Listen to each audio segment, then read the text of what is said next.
In this video, I'll show you how the verb go changes in the past tense, the past continuous tense, the past perfect tense, and the past perfect continuous tense.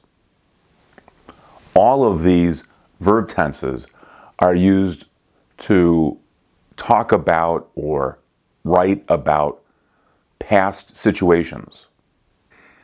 Here is the verb go in the simple form. Here it is in the past tense, went. Here it is as a past participle, gone. And here is the verb go as a present participle, going. Use the past tense for things that happened in the past. So if this is now, this is the present.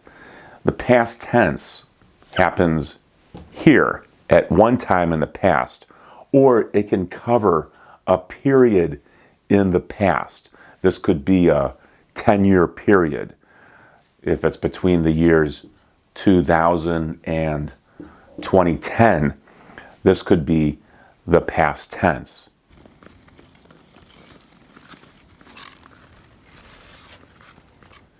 But it could also just be one single time that happened in the past, at one moment.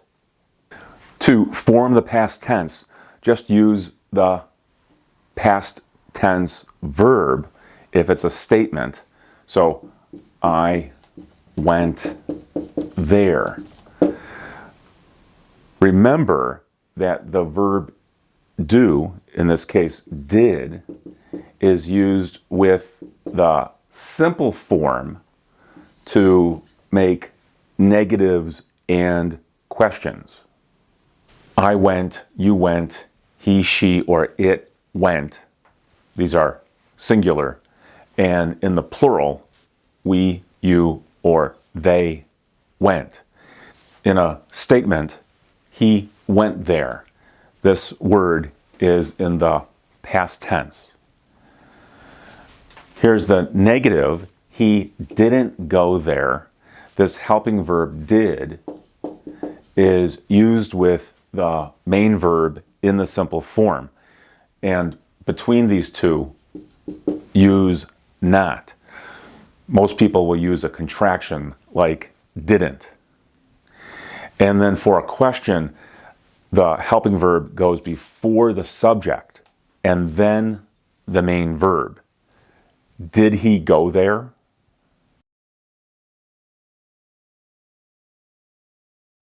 Here's the verb go in the past continuous tense.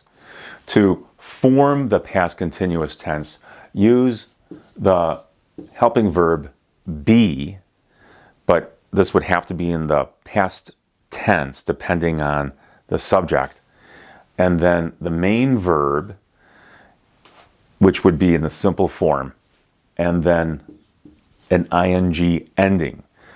You can see how this changes depending on the subject. I was going. You were going. He, she, or it was going. So both I and the third person singular use was. We were going. You were going. They were going. The past continuous is used for a time in the past that is continuous. So if this is now, this is the present, and this is the past, and this is the past, then some activity continues and doesn't stop in the past. This is similar to the past tense, but the activity has to be continuous.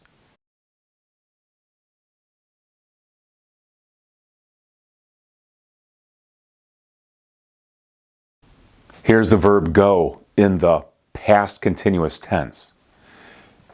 He was going there. Here's the verb be in the past tense. It matches the subject. And then here's the main verb with an ing ending. To make the negative, add not to the verb be.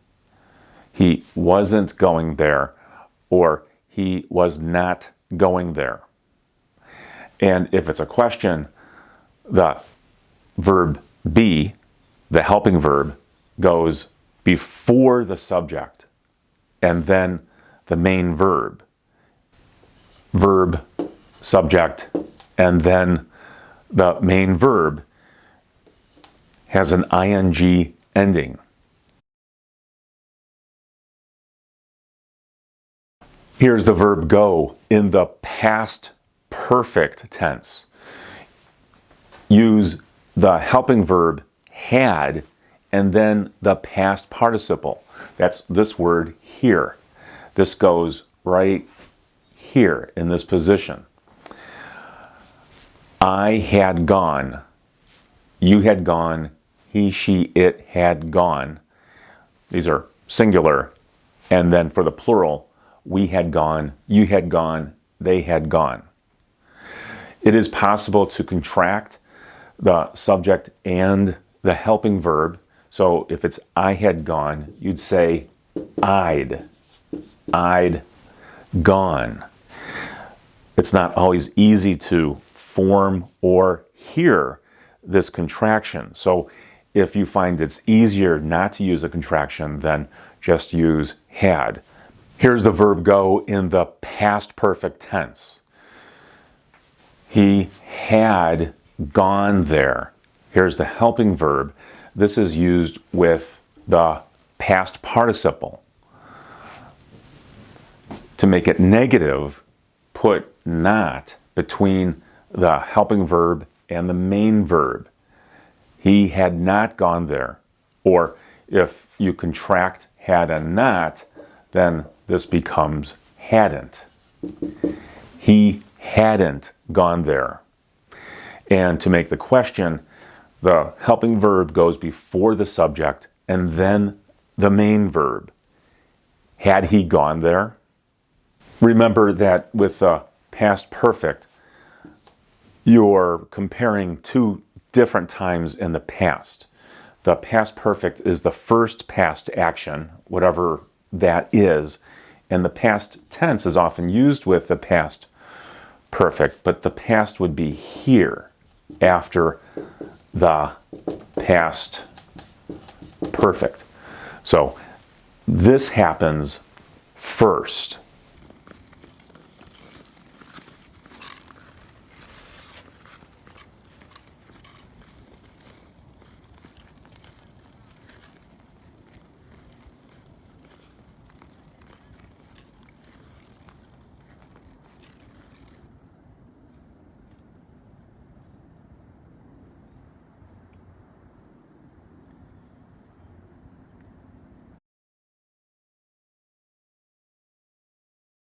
Here's the verb go in the past perfect continuous tense. Use the helping verb had followed by been, and the main verb, in this case is go, is followed by an ing ending. The main verb is in the simple form. This goes here, and then you add an ing ending. I had been going. You had been going. He, she, it had been going. These are singular, and then in the plural, we, you, they had been going. Here's the verb go in the past perfect continuous tense. Here's the helping verb had and been. You always use been, you always use had, and the main verb go, which is the simple form, with an ing ending. He had been going there. To make it negative, put not between had and been. These two words can be contracted. He hadn't been going there. And for a question, the helping verb goes first, then the subject, then been, and then the main verb. Had he been going there? The past perfect continuous tense, like the past perfect tense, is used for a time in the past that happens before some other time. So here's the present. This is the past. And then here's the past perfect continuous. It happens before some past activity or some past event. But it has to be continuous in the past. And it happens before something else in the past.